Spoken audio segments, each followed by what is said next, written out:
Okay, so this is freshly out of the packet. This is how your roller will come.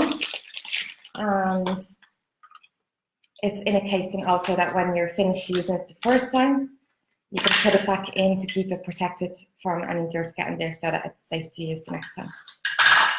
My name is Caroline Hooper, Certified Skin and Laser Specialist, and I'm also Clinical Director of a chain of clinics across Dublin. If you're interested in microneedling, check out the link below and get your microneedling ebook, which I've provided for you completely free. Welcome back to another tutorial, and if you're new, please subscribe.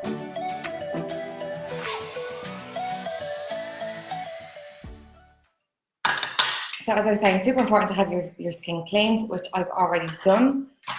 This is the roller.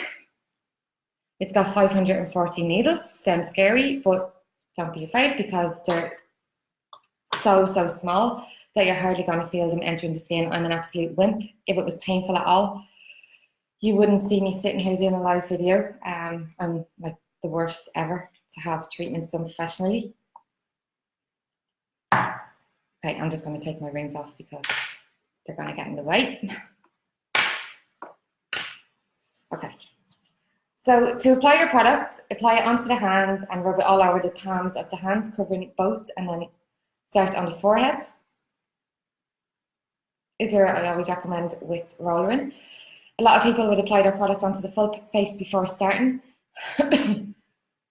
Yeah, that one was glued together as well, Denise. It was quite difficult to open that packet, but I also had hand cream on, which was pretty silly of me. So it was quite slippy opening them up there, but they are nice and concealed the packaging, so they will keep your roller protected for you. They won't fall out if they're getting banged around the press.